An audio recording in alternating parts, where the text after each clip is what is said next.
Les pido por favor que vayan al libro de Éxodo, capítulo 3. Éxodo, capítulo 3. Y vamos a leer los versículos 13 y 14. Entonces dijo Moisés a Dios: he aquí, si voy a los hijos de Israel y les digo, el Dios de vuestros padres me ha enviado a vosotros, tal vez me digan, ¿cuál es su nombre? ¿Qué les responderé? Y dijo Dios a Moisés: yo soy el que soy. Y añadió: así dirás a los hijos de Israel, yo soy, me ha enviado a vosotros. Hace unos años yo tuve que viajar a Canadá por razones ministeriales y unos amigos, hermanos en la fe muy queridos tuvieron la gentileza de llevarme a conocer las cataratas del Niágara. Y mis hermanos, cuando uno se expone a un espectáculo natural como las cataratas, de manera espontánea surge un wow, aunque no sea pronunciado con la boca, pero que se produce en el corazón. Decir que aquello fue impresionante se queda corto de lo que experimenté ese día. Ahora, cuando uno se encuentra en situaciones como esas y contempla algo tan espectacular, uno no tiene que decirse a sí mismo, ahora debo abrir la boca y decir wow, porque eso sería lo más apropiado. Además de que no quiero que los hermanos que han hecho el esfuerzo de traerme a la catarata piensen que yo me he sentido decepcionado. No, mis hermanos, las emociones no funcionan así. Uno simplemente se detiene a contemplar ese espectáculo, millones y millones y millones de galones de agua cayendo por minutos arcoíris que se forman en el fondo de las cataratas cuando el agua rompe y se convierte en vapor, un ruido atronador, y en una forma natural uno dice ¡wow! Así funcionan nuestras emociones y así funciona nuestra adoración. Dios nos creó con la capacidad de experimentar asombro ante todo aquello que es hermosamente inusual. Pudiera darse el caso de que alguien visite las cataratas del Niágara y piense, ¿qué tiene de peculiar un chorro de agua que cae desde diferentes partes de la montaña? Pero en ese caso podríamos llegar a la conclusión de que este individuo no posee una idea muy clara de lo que está viendo, o de que su aparato emocional no está funcionando bien. Bueno, lo mismo ocurre con el ser de Dios. Hermanos, ¿qué se necesita para adorar a Dios? ¿Quiénes son aquellos que pueden adorar a Dios con más entusiasmo? Bueno, pastor, los que tienen en su iglesia un buen equipo de alabanza. Yo a veces me pregunto, yo no sé qué pasaría en muchas iglesias si de repente Dios hiciera el milagro de desaparecer a todos los músicos. A mí me encanta la música, me encanta que podamos adorar acompañados de músicos, pero ¿qué pasaría en muchas iglesias que aparentemente experimentan fervor en el tiempo de alabanza si de repente desaparecieran los músicos y nosotros adoráramos como ha adorado la iglesia de Cristo a lo largo de siglos, cuando no se podía adorar con instrumentos musicales? Mis hermanos, no es la música instrumental lo que nosotros necesitamos. Óigame, es bueno tenerlo. No es lo que necesitamos para poder alabar a Dios, para poder adorar a Dios. Es un sentido de asombro que se produce cuando nosotros entendemos quién es Dios. Sin asombro no hay adoración. Los que poseen un mejor entendimiento de quién es Dios y se deleitan en ello son los mejores adoradores que tiene la iglesia. Por eso alguien definía la adoración como el dulce eco de las excelencias de Dios en el corazón de su pueblo.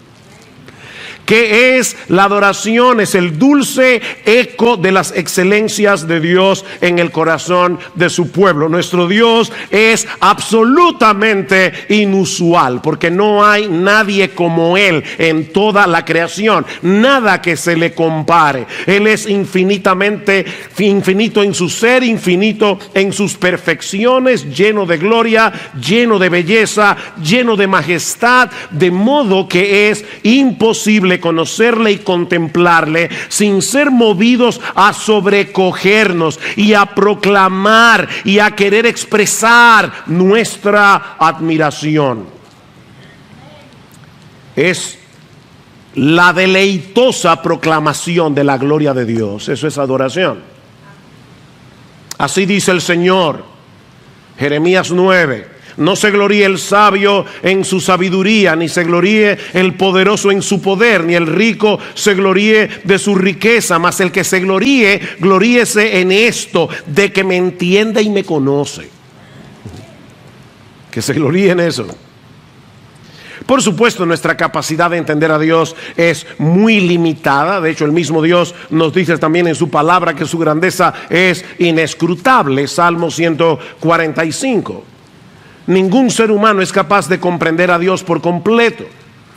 Y sin embargo, conocemos lo suficiente, dice el mismo Salmo 145, como para contar sus alabanzas a otras generaciones. Dice el salmista, en el glorioso esplendor de tu majestad meditaré.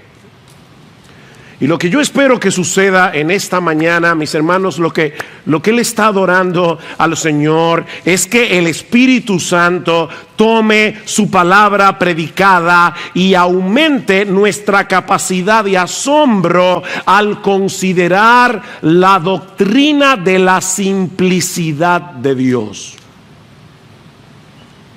Como parte de la serie que ya el pastor Salvador inició hace unos domingos atrás acerca de los atributos de Dios.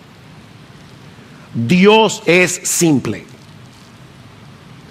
Lo que yo quiero, mis hermanos, lo que pretendo es que salgamos de aquí anonadados, sobrecogidos, al comprender un poco mejor quién es ese Dios que se nos revela en su palabra escrita y encarnada, y al que llamamos Padre, si es que hemos venido a Cristo en arrepentimiento y fe. Que nuestra capacidad waosística sea aún mayor al final de este mensaje. La simplicidad de Dios. Ese es uno de esos atributos que la iglesia de Cristo ha confesado a lo largo de los siglos, pero del que tristemente no se habla mucho en estos días en las iglesias, o incluso se ignora por completo. Es muy probable que muchos creyentes nunca en su vida hayan escuchado hablar de la simplicidad de Dios. Y que incluso algunos se sientan extrañados al escuchar que Dios es simple. No solo extrañados, ofendidos posiblemente con la declaración de que Dios no es un ser complejo. Dios es simple. Por eso me adelanto a decir que al afirmar la simplicidad de Dios, y créanme hermanos, yo voy a hacer todo lo que esté a mi alcance, ¿verdad?, para que esto se pueda comprender. Pero al afirmar la simplicidad de Dios, no estamos diciendo que Dios sea simplista. Hay una diferencia abismal entre una cosa y otra. Por ejemplo, el libro de Proverbios nos advierte que no podemos ser simples, ¿verdad?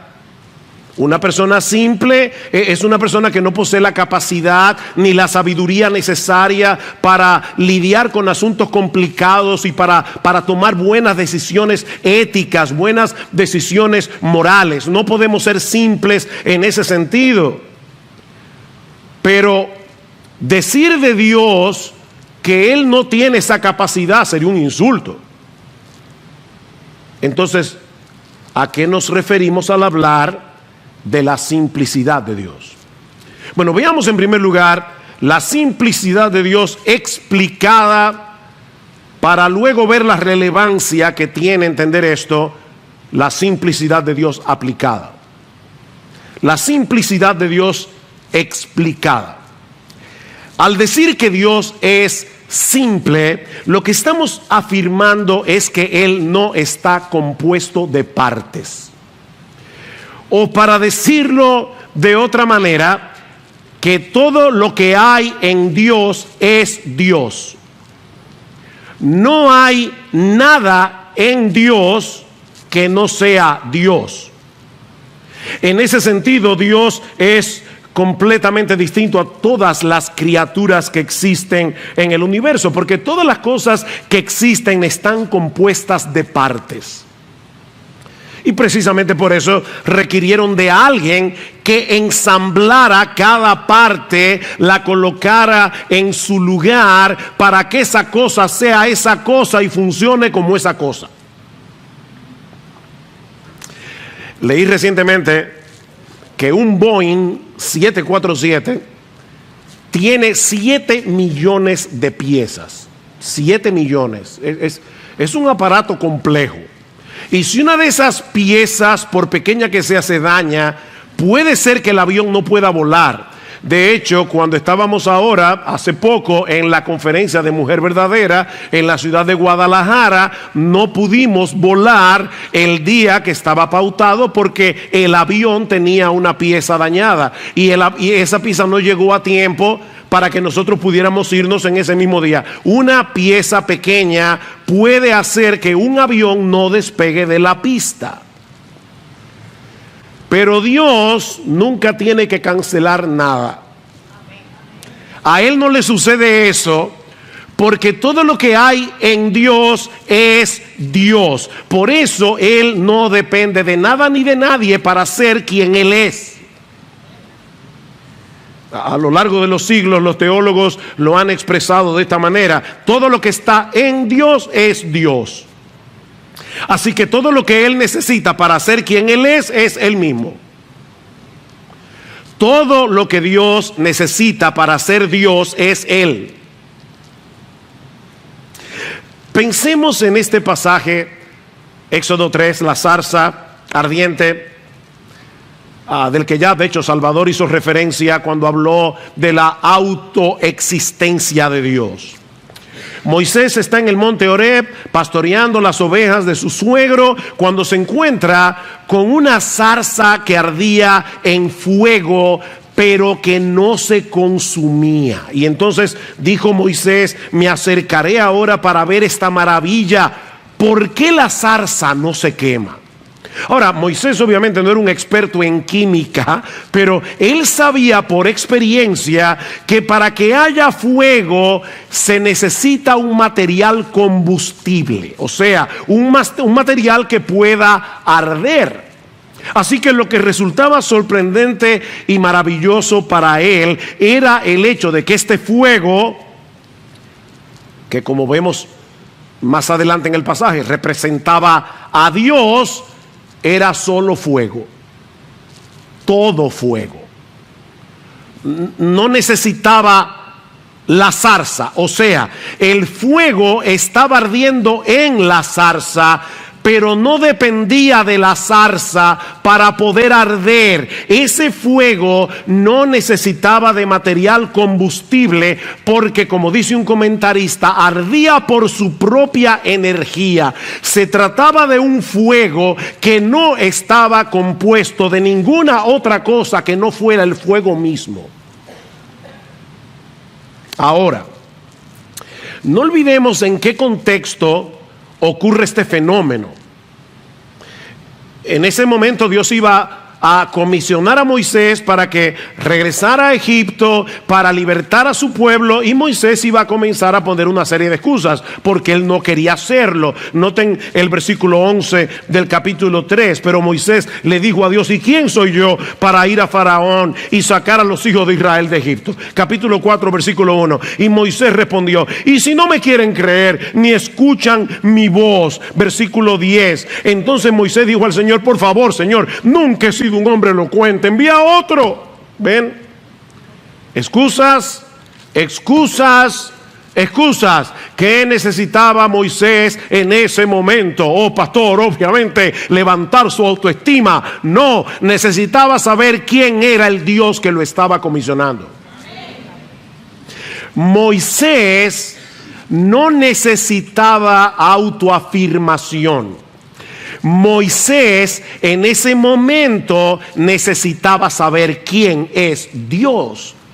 Y precisamente eso es lo que Dios le revela. Dijo Dios a Moisés: Moisés, la pregunta no es quién eres tú, la pregunta es quién soy yo. ¿Y sabes quién soy yo? Yo soy el que soy. Así que cuando los hijos de Israel te pregunten: ¿y quién es ese Dios que te ha enviado a libertarnos de la esclavitud de Egipto? Tú le vas a decir: diles que yo soy, me ha enviado a vosotros.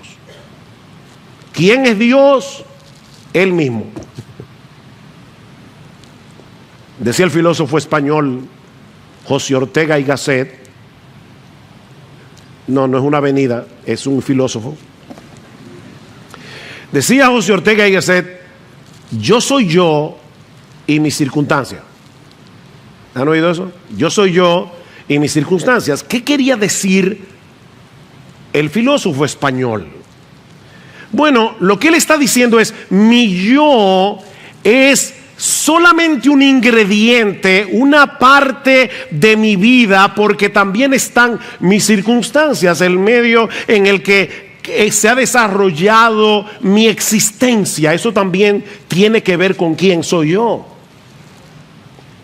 Pero en el caso de Dios, Él es quien Él es. Las circunstancias no juegan ningún papel.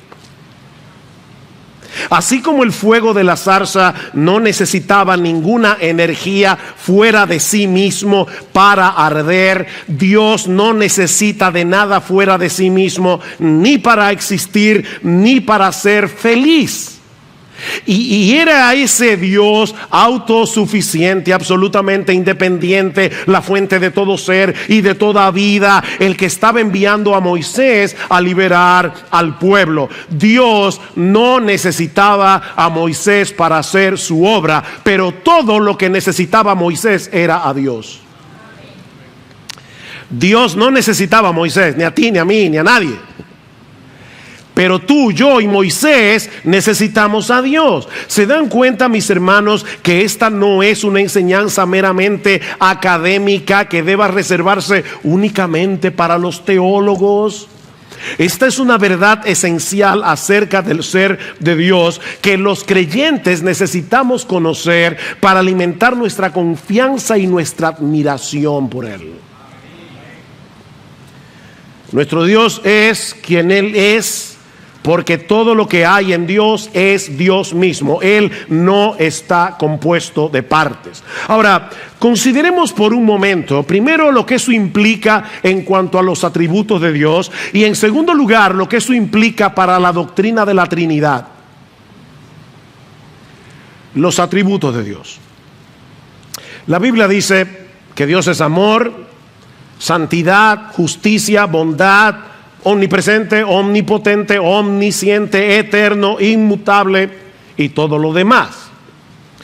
Pero eso no quiere decir que cada uno de esos atributos sea una parte de Dios. Como si Dios estuviera compuesto de un 30% de amor, 20% de santidad, 20% de justicia, 30% de poder.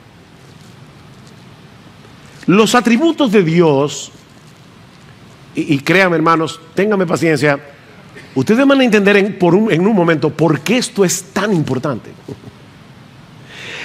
Los atributos de Dios no son una parte de su esencia, sino que la esencia simple de Dios es todo eso en sí misma: amor, bondad, santidad, justicia, omnipotencia, etc.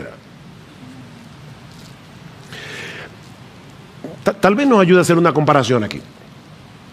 Seguramente todos nosotros hemos conocido a personas que son sabias y a personas que no lo son. ¿Sí o no? Sí. Bueno, la sabiduría no es una parte esencial de nuestra humanidad. O sea, se puede ser humano y no tener ni una pizca de sabiduría. ¿Sí o no? Sí. Se puede carecer de bondad. Hitler era ser humano, y Stalin,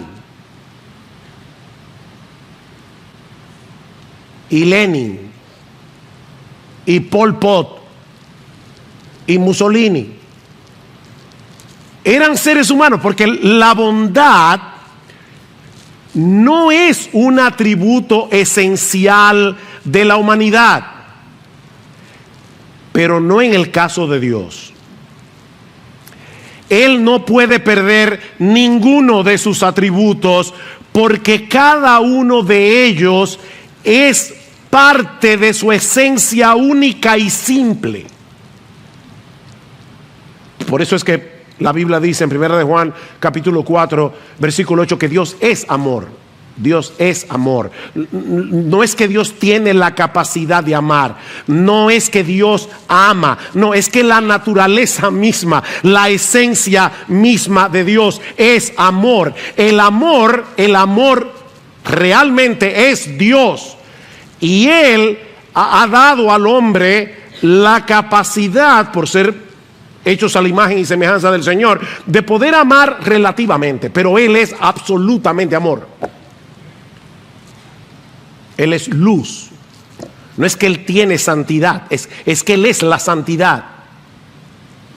Y lo mismo podemos decir del resto de sus atributos. Por eso decía el teólogo Sinclair Ferguson que en última instancia Dios tiene un solo atributo: su divinidad. Uno solo. ¿Cuál es el único atributo de Dios? Que Él es Dios. Y Dios, en su esencia, es todo eso: amor, santidad, justicia, poder. Otro ejemplo que puede ayudar. Pensemos en un rayo de luz pasando por un prisma. Como probablemente ustedes saben, en 1666 el matemático y científico británico Isaac Newton descubrió que si un rayo de luz pasa a través de un prisma de vidrio, se dividía en los 7 colores del arco iris: rojo, naranja, amarillo, verde, azul, índigo y violeta.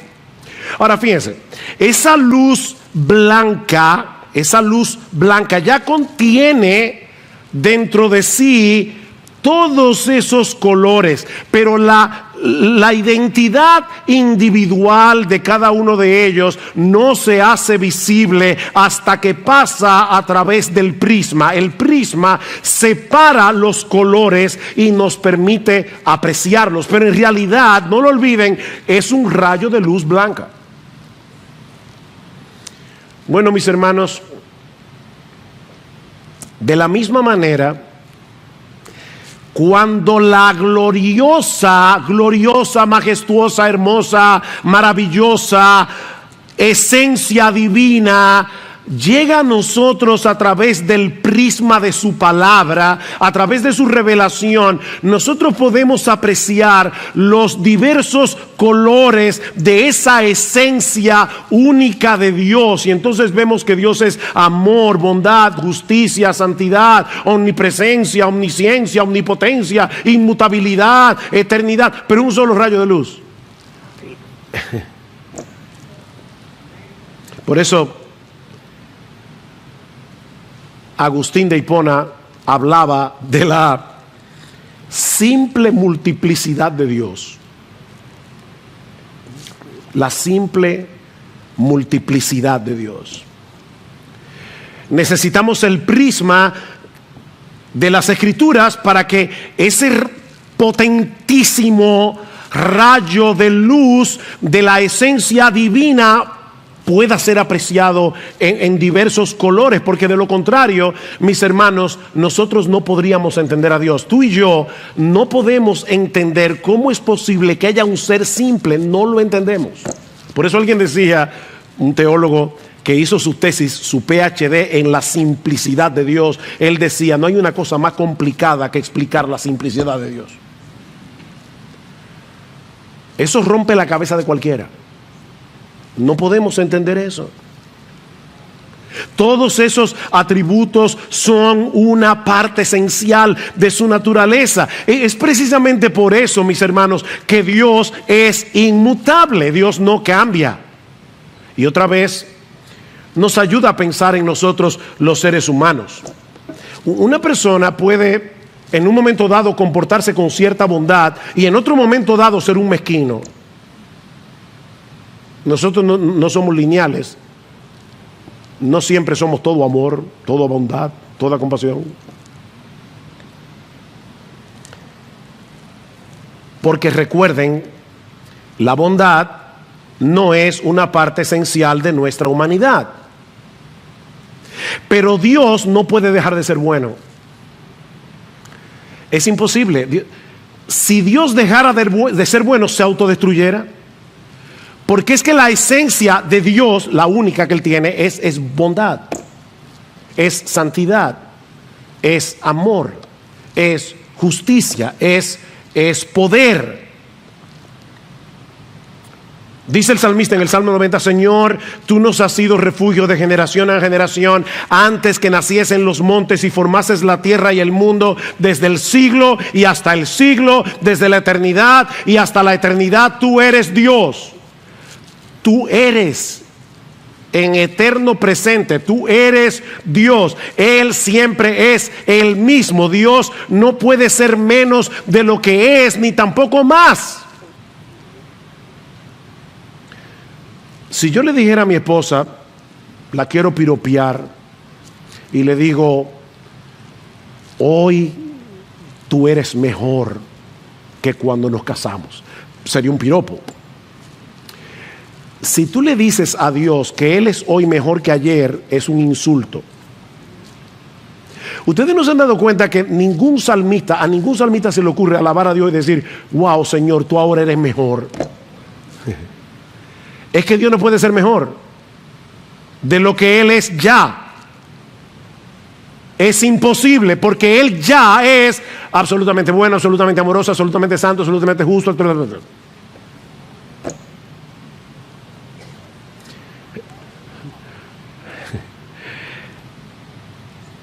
Dios no cambia porque es imposible que cambie. Es imposible, porque todo eso es su esencia. Pastor, ¿y qué de la Trinidad? ¿Cómo podemos congeniar la simplicidad de Dios con la Trinidad de Dios? Respuesta es precisamente porque Dios es simple que es trino. Dios no pudiera ser trino si no fuera simple. La Biblia enseña que la esencia única e indivisible de Dios, simplicidad, subsiste completamente en tres personas distintas: el Padre, el Hijo y el Espíritu Santo. El Padre es Dios, el Hijo es Dios, el Espíritu Santo es Dios, pero aún así no hay tres dioses, sino un solo Dios, porque los tres son una sola esencia. Si no fueran tres dioses.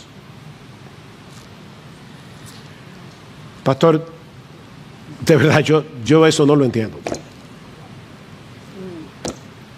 Yo tampoco. Si tú y yo pudiéramos entender eso, seríamos Dios.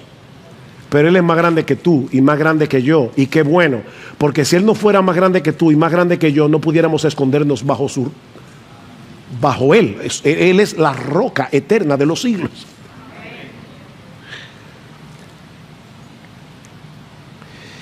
Jamás podremos entender con nuestra mente finita la Trinidad de Dios, pero esa es una verdad que Dios ha revelado en su palabra. Ahora, eso no significa, y aquí es que viene la parte importante, que Dios está compuesto de tres partes llamadas Padre, Hijo y Espíritu Santo. Un tercio el Padre, un tercio el Hijo, un tercio el Espíritu Santo. Como si cada una de las personas de la Trinidad poseyera un tercio de la esencia divina. De hecho, una vez escuché a alguien lamentablemente decir que la Trinidad, eso es fácil, se puede comparar con el huevo. O sea, el huevo tiene cáscara, yema y clara. La cáscara en sí misma no es el huevo, ni la yema en sí misma es el huevo, ni la clara en sí misma es el huevo.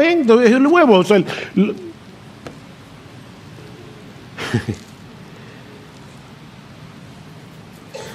eso equivaldría a decir que cada persona de la Trinidad no es Dios en sí mismo. Es un tercio de Dios.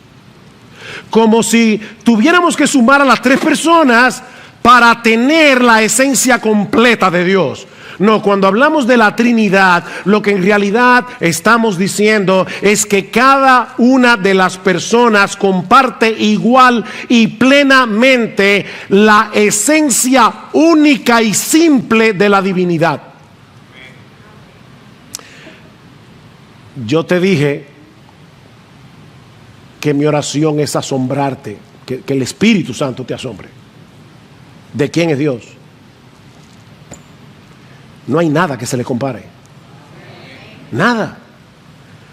Deuteronomio 6:4, escucha Israel, el Señor es nuestro Dios, el Señor uno es. Sorprendentemente ese es uno de los textos favoritos de los musulmanes y de todos los que niegan la doctrina de la Trinidad. Pero lo que ese texto significa no es que Dios es una singularidad matemática, que hay una sola persona que se llama Dios, sino que como Dios es único, porque hay una sola esencia divina, Él y solo Él debe ser el objeto de nuestros afectos y de nuestra adoración. Por eso el texto sigue diciendo: el Señor nuestro Dios, el Señor uno es, y amarás al Señor tu Dios con todo tu corazón, con toda tu alma y con todas tus fuerzas. La devoción y la lealtad de nuestro corazón, de nuestra alma, no puede estar dividida porque existe un solo Dios.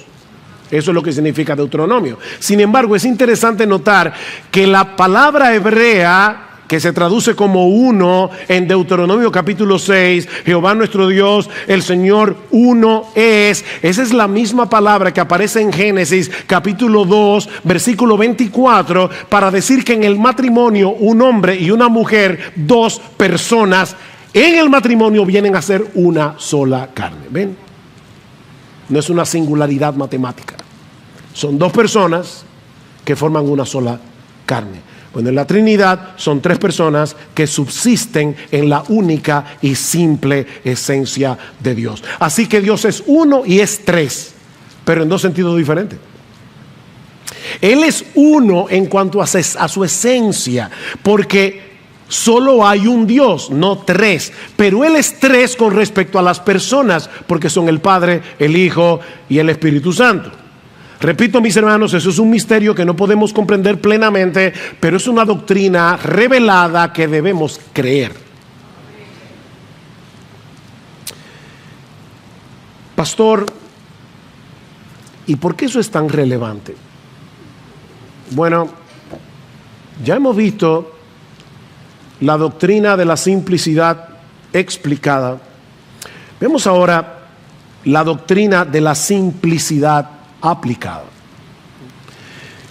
Y créame, tuve que debatirme en cuanto a cuántas aplicaciones traer. Voy a limitarme a 4. En primer lugar, porque nuestro Dios es un ser simple que no depende de nada ni de nadie para su existencia, para su felicidad. Podemos y debemos depender de Él en medio de cualquier necesidad y circunstancia. Nosotros somos muy débiles, somos muy necesitados. Cualquier cosa puede afectarnos de repente en una forma profunda y significativa, pero no a Dios. Nosotros necesitamos a Dios, tú necesitas a Dios, Él no necesita a nadie. Pero podemos confiar en Dios precisamente porque Él no necesita a nadie. Porque Él es simple. Como ustedes saben, el viernes 12 de mayo, mi esposa y yo participamos de una celebración que fue muy importante, de mucho gozo para nosotros. Lo más lejos que yo tenía es que ese día terminaría en la emergencia de un hospital en Louisville, Kentucky, con un fuertísimo dolor de espalda. Esa fue la celebración. Reflexionando después acerca de este incidente, yo decía, Señor, de verdad yo quiero tratar de entender, yo no necesito entender, pero yo quisiera como entender por qué pasó esto, qué tú me quieres enseñar. Y varias cosas vinieron a mi mente en ese momento. Por un lado, que en este mundo caído definitivamente no existe la perfecta felicidad. No existe. Por otro lado, que siempre debo estar profundamente agradecido con mi Señor y mi Salvador cuando estaba en el momento más agudo del dolor, estaba privado del dolor. Yo solo podía pensar, mi Señor Jesucristo se hizo hombre y Él decidió tomar ese lugar, ese dolor que es infinitamente superior a este, para que yo fuera salvo. Y eso de verdad produjo mucha gratitud en medio del dolor. Por otro lado, pensé definitivamente, solo Dios puede ser nuestra completa satisfacción. Pero otra de las enseñanzas que yo saqué ese día es que solo Dios merece la gloria por todos nuestros logros, porque nosotros somos demasiado frágiles.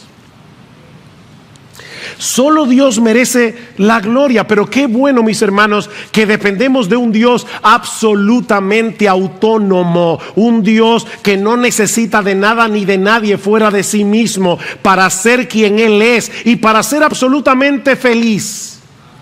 Dice en Isaías capítulo 49, porque yo soy Dios y no hay otro Dios y nada hay semejante a mí, que anuncio lo por venir desde el principio y desde la antigüedad, lo que aún no era hecho, que digo, mi consejo permanecerá y haré todo lo que yo quiero.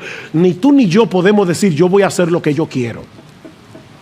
Porque una cosita minúscula que no se ve te puede postrar en una cama. Pero no a Dios. Podemos y debemos depender en todo de ese Dios, porque Él hace todas las cosas según el designio de su voluntad. Como dice en Efesios 1:11, su voluntad prevalecerá, mis hermanos, porque Él no necesita buscar nada fuera de sí mismo para hacer lo que Él se ha propuesto hacer. En segundo lugar, porque Dios es un ser simple, debemos vivir con la conciencia. Debemos vivir con la conciencia de que Él está plenamente presente en todo lugar con todos sus atributos. Es un ser simple. La semana que viene me toca predicar sobre la omnipresencia de Dios. Ahora les adelanto que lo que eso significa no es, niños, Cuando Dios, la Biblia dice que Dios es omnipresente, lo que eso significa no es que Dios es grandote, grandote, grandote, tan grandote que Él llena todo el espacio. No. Lo que eso significa es que todo Dios está en todo lugar al mismo tiempo. Porque Él es una sola esencia. Todo Dios está en todo lugar. Salmo 139, delante y detrás me rodeaste y sobre mí pusiste tu mano. Tal conocimiento es demasiado maravilloso para mí. Alto es, no lo puedo comprender. ¿A dónde me iré de tu espíritu y a dónde huiré de tu presencia? ¿Sabe lo que dice el texto hebreo? ¿A dónde huiré de tu cara? Dice el texto hebreo. Estamos todo el tiempo en la cara de Dios. Ahora mismo puede ser que una hormiga esté pasando por aquí debajo, atrás, y yo ni cuenta me estoy dando de eso, porque yo tengo que poner mi cara ahí para poder verlo. Pero nosotros estamos todo el tiempo en la cara de Dios, porque Él es un ser simple. Si subiera a los cielos, allí estás tú, todo tú. Y si en el Seol hiciere mi estrado, he aquí, allí estás tú, todo tú. Si tomare las alas del alba y habitar en el extremo del mar, aún allí me guiará tu mano y me asirá tu diestra. Mis hermanos, Dios no está difuminado, Dios no está diluido por el espacio, como si por aquí estuviera algo de su amor y por aquí estuviera algo de su santidad y por allá estuviera algo de su poder y por el otro lado estuviera algo de su justicia. Todo Dios, en todo lugar, al mismo tiempo. Si eso no te asombra, yo no sé cómo asombrarte. Dicen Joel Beeke y Paul Smalley, vivimos constantemente en la presencia del Dios infinito, eterno e inmutable, de sabiduría, poder, justicia y amor. Lo que eso quiere decir en la práctica es que debemos vivir en temor reverente, confianza y esperanza todo a la vez. Temor reverente, confianza, esperanza, porque Él está plenamente presente en todo lugar con todos sus atributos. Mis hermanos, debemos suplicarle a Dios en oración que nos ayude a estar conscientes de esa realidad. Sobre todo cuando estamos inmersos en nuestra vida cotidiana. Nosotros podemos estar haciendo la cosa más trivial del mundo y aún la estamos haciendo en la cara misma de Dios. Como también podemos estar en una profunda aflicción y consolarnos con el hecho de que todo Dios está allí con nosotros en ese momento. En tercer lugar, porque nuestro Dios es un Dios simple, en dependencia del Espíritu Santo, debemos cultivar todas las virtudes que nos hacen semejantes a su carácter. Todas las virtudes. Dios no es más amoroso que santo, ni más santo que bondadoso, ni más compasivo que justo.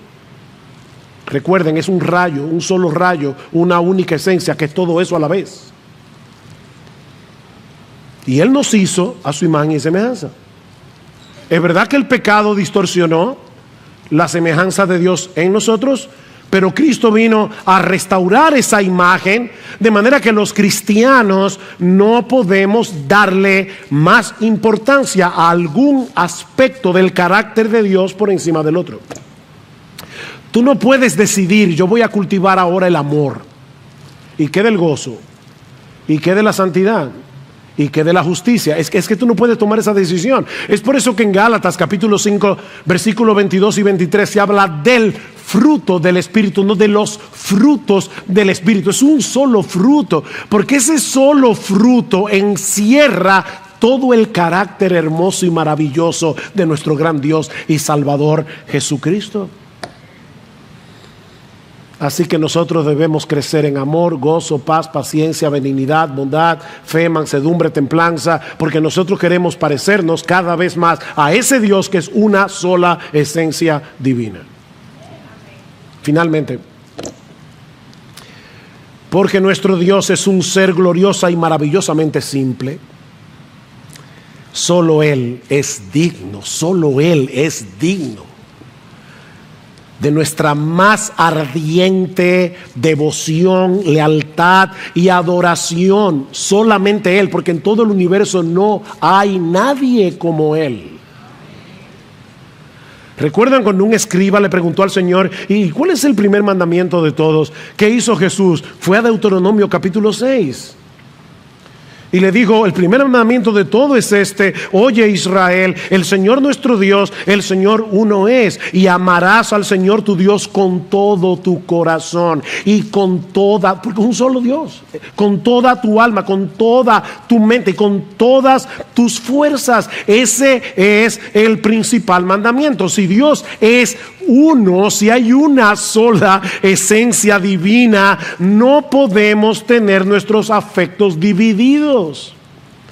Debemos amarlo y adorarlo únicamente a Él con todo el corazón, no con una parte, con toda nuestra alma, con toda nuestra mente, con todas nuestras fuerzas. Es cierto que de este lado de la eternidad, mientras el pecado more en nosotros, adorar a Dios de ese modo es prácticamente imposible, es una lucha. Pero en la misma medida en que se acreciente nuestro asombro por quien Él es, en esa misma medida aumentará el fuego de nuestra devoción por Él. Recuerda, mi hermano, mi hermana, que la adoración es el dulce eco de las excelencias de Dios en el corazón de su pueblo. Mira, si pararse a contemplar las cataratas del Niágara o el cañón del Colorado puede llevarnos a sobrecogernos de asombro y llevarnos a decir, wow. No existe nada ni nadie en el mundo que deba producir en nosotros un asombro mayor, un deleite mayor que ese glorioso Dios eterno, santo, justo, inmutable, sabio y bondadoso, al que los creyentes le llaman Padre por causa de nuestra unión con su Hijo.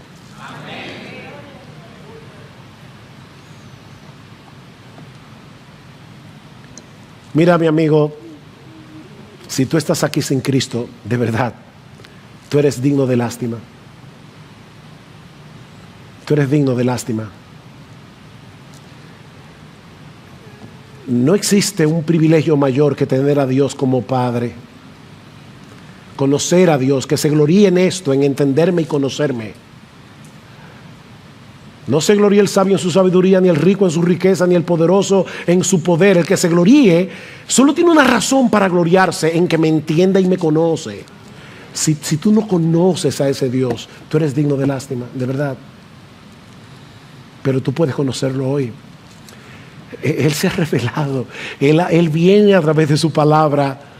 Y nosotros podemos conocerlo viniendo a Cristo en arrepentimiento y fe, para que ese Dios, ese glorioso Dios, ese majestuoso Dios, ese incomprensible Dios, venga a ser nuestro Dios y nuestro Padre. Concluyo con estas palabras de doxología en el libro de Judas. Y aquel que es poderoso para guardaros sin caída y para presentaros sin mancha en presencia de su gloria con gran alegría, al único Dios, nuestro Salvador, por medio de Jesucristo nuestro Señor, al único Dios, nuestro Salvador, por medio de Jesucristo nuestro Señor, sea gloria, majestad, dominio y autoridad antes de todo tiempo y ahora y por todos los siglos. Amén y amén.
Amén.